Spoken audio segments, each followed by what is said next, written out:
Inilah kisah ketika seorang ulama besar belajar dari pemuda yang ia anggap ahli maksiat. Kisah ini terjadi pada abad pertama Hijriah di wilayah Bashrah, Irak. Pernah hidup seorang ulama besar bernama Hasan al-Bashri. Beliau adalah salah satu tabi'in dan ulama paling berpengaruh dalam sejarah. Suatu hari Hasan al-Bashri berjalan sendirian menyusuri tepi sungai. Tiba-tiba langkahnya terhenti. Di kejauhan, ia melihat seorang pemuda asing duduk berduaan dengan seorang wanita. Dan di depan mereka terletak sebotol besar minuman yang tampak seperti khamr. Keduanya berbincang santai tanpa rasa takut dilihat orang.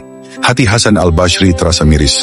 Dalam batinnya, ia berkata pelan, "Betapa rusaknya zaman ini. Maksiat dilakukan terang-terangan. Seandainya pemuda itu mengisi hidupnya dengan ibadah seperti diriku." Namun belum sempat pikirannya selesai, terdengar teriakan dari tengah sungai. Sebuah perahu berisi 7 orang terbalik dihantam arus deras. Para penumpangnya menjerit, berjuang melawan tenggelam. Tanpa ragu sedikit pun, pemuda yang tadi dianggap bermaksiat itu berdiri, lalu berlari dan melompat ke sungai.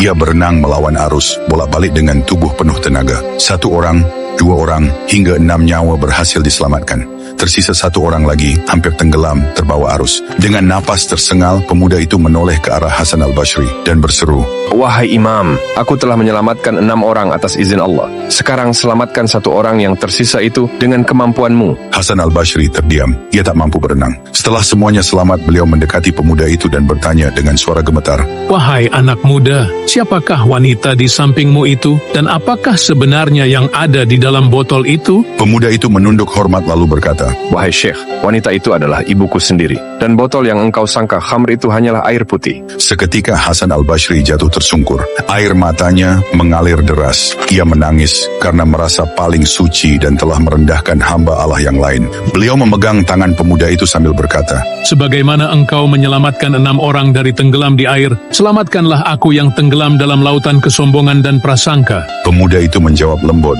"Bersihkanlah hati kita, wahai Imam. Jangan pernah menilai manusia dari luarnya saja, karena engkau tak pernah tahu rahasia apa yang mereka miliki dengan Tuhannya.